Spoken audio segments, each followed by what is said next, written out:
Chapter 10. A Talk in the Orchard. Ginger and I were not of the regular tall carriage horse breed. We had more of the racing blood in us. We stood about 15½ hands high. We were therefore just as good for riding as we were for driving, and our master used to say that he disliked either horse or man that could do but one thing. And as he did not want to show off in London parks, he preferred a more active and useful kind of horse. As for us, our greatest pleasure was when we were saddled for a riding party. The master on Ginger, the mistress on me, and the young ladies on Sir Oliver and Merrylegs. It was so cheerful to be trotting and cantering all together that it always put us in high spirits. I had the best of it, for I always carried the mistress. Her weight was little, her voice was sweet, and her hand was so light on the rein that I was guided almost without feeling it. Oh, if people knew what a comfort to horses a light hand is, and how it keeps a good mouth and a good temper, they surely would not chuck and drag and pull at the rein as they so often do. Our mouths are so tender that where they have not been spoiled or hardened with bad or ignorant treatment, they feel the slightest movement of the driver's hand, and we know in an instant what is required of us. My mouth has never been spoiled, and I believe that was why the mistress preferred me to Ginger, although her paces were certainly quite as good. She used often to envy me, and said it was all the fault of breaking in and the gag bit in London that her mouth was not so perfect as mine. And then old Sir Oliver would say, "There, there, don't vex yourself. You have the greatest honour.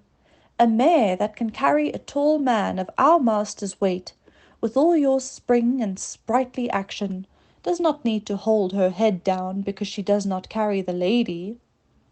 We horses must take things as they come, and always be contented and willing so long as we are kindly used." I have often wondered how it was that Sir Oliver had such a very short tail. It really was only 6 or 7 inches long, with a tussle of hair hanging from it, and on one of our holidays in the orchard I ventured to ask him by what accident it was that he had lost his tail. "Accident!" he snorted, with a fierce look. "It was no accident. It was a cruel, shameful, cold-blooded act. When I was young, I was taken to a place where these cruel things were done. I was tied up and made fast so that I could not stir. And then they came and cut off my long and beautiful tail, through the flesh and through the bone, and took it away." "How dreadful!" I exclaimed. "Dreadful! Ah, it was dreadful, but it was not only the pain, though that was terrible and lasted a long time. It was not only the indignity of having my best ornament taken away from me, though that was bad, but it was this: how could I ever brush the flies off my sides and my hind legs any more? You who have tails just whisk the flies off without thinking about it, and you can't tell what a torment it is to have them settle upon you and sting and have nothing in the world to lash them off with. I tell you, it is a lifelong wrong and a lifelong loss, but thank heaven they don't do it now." "What did they do it for then?" said Ginger. "For fashion," said the old horse with a stamp of his foot. "For fashion! If you know what that means, well, There was not a well-bred young horse in my time that had not had his tail docked in that shameful way, just as if the good God that made us did not know what we wanted and what looked best. I suppose it is fashion that makes them strap our heads up with those horrid bits that I was tortured with in London, said Ginger. Of course it is, said he. To my mind, fashion is one of the wickedest things in the world. Now look, for instance, at the way they serve dogs, cutting off their tails to make them look plucky, and shearing up their pretty little ears to a point to make them both look sharp, forsooth. I had a dear friend once, a brown terrier, Skye they called her. She was so fond of me that she would never sleep out of my stall. She made her bed under the manger, and there she had a litter of 5 as pretty little puppies as need be. None were drowned, for they were a valuable kind, and how pleased she was with them. And when they got their eyes open and crawled about, it was a real pretty sight. But one day the man came and took them all away. I thought he might be afraid I should tread upon them, but it was not so. In the evening, poor Skye brought them back again, one by one in her mouth, not the happy little things that they were, but bleeding and crying pitifully. They had all had a piece of their tails cut off, and the soft flap of their pretty little ears was quite cut off. How their mother licked them, and how troubled she was, poor thing! I never forgot it. They healed in time, and they forgot the pain, but the nice soft flap, that of course was intended to protect the delicate part of their ears from dust and injury, was gone for ever. Why don't they cut their own children's ears into points to make them look sharp? Why don't they cut the end off their noses to make them look plucky? One would be just as sensible as the other. What right have they to torment and disfigure God's creatures? Sir Oliver, though he was so gentle, was a fiery old fellow, and what he said was all so new to me, and so dreadful, that I found a bitter feeling toward men rise up in my mind that I never had before. Of course, Ginger was very much excited. She flung up her head with flashing eyes and distended nostrils, declaring that men were both brutes and blockheads. "Who talks about blockheads?" said Merrylegs, who just came up from the old apple tree, where he had been rubbing himself against the low branch. "Who talks about blockheads? I believe that is a bad word." "Bad words were made for bad things," said Ginger, and she told him what Sir Oliver had said. "It is all true," said Merrylegs sadly, "and I've seen that about the dogs over and over again where I lived first. But we won't talk about it here.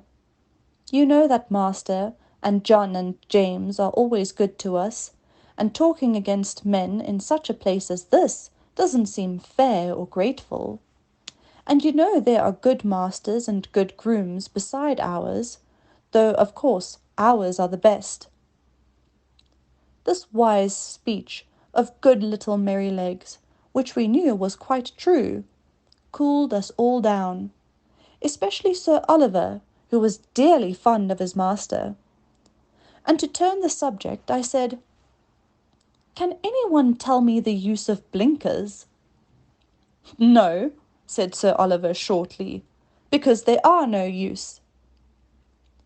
"They are supposed," said Justice, the roan cob, in his calm way, "to prevent horses from shying and starting, and getting so frightened as to cause accidents." "Then what is the reason they do not put them on riding horses, especially on ladies' horses?" said I. "There is no reason at all," said he quietly, "except the fashion. They say that a horse would be so frightened to see the wheels of his own cart or carriage coming behind him, that he would be sure to run away, although, of course, when he is ridden he sees them all about him if the streets are crowded. I admit they do sometimes come too close to be pleasant, but we don't run away. We are used to it and understand it. And if we never had blinkers put on, we should never want them. We should see what was there, and know what was what, and be much less frightened than by only seeing bits of things that we can't understand. Of course, there may be some nervous horses who have been hurt or frightened when they were young, who may be the better for them. But as I never was nervous, I can't judge. I consider, said Sir Oliver, that blinkers are dangerous things in the night. We horses can see much better in the dark than men can, and many an accident would never have happened if horses might have had the full use of their eyes. Some years ago, I remember, there was a hearse with two horses returning one dark night, and just by Farmer Sparrow's house, where the pond is close to the road, the wheels went too near the edge, and the hearse was overturned into the water. Both the horses were drowned, and the driver hardly escaped. Of course, after this accident, a stout white rail was put up that might be easily seen. But if those horses had not been partly blinded, they would of themselves have kept further from the edge, and no accident would have happened. When our master's carriage was overturned, before you came here, it was said that if the lamp on the left side had not gone out, John would have seen the great hole that the road-makers had left, and so he might. But if old Colin had not had blinkers on, he would have seen it, lamp or no lamp, for he was far too knowing an old horse to run into danger. As it was, he was very much hurt. The carriage was broken, and how John escaped, nobody knew. I should say, said Ginger, curling her nostril, that these men, who are so wise, had better give orders that in the future all foals should be born with their eyes set just in the middle of their foreheads, instead of on the side. They always think they can improve upon nature and mend what God has made. Things were getting rather sore again, when Merrylegs held up his knowing little face and said, "I'll tell you a secret. I believe John does not approve of blinkers. I heard him talking with master about it one day. The master said that, if horses had been used to them, it might be dangerous in some cases to leave them off. And John said he thought it would be a good thing if all colts were broken in without blinkers, as was the case in some foreign countries. So let us cheer up, and have a run to the other end of the orchard. I believe the wind has blown down some apples, and we might just as well eat them as the slugs." Merrylegs could not be resisted, so we broke off our long conversation and got up our spirits by munching some very sweet apples which lay scattered on the grass.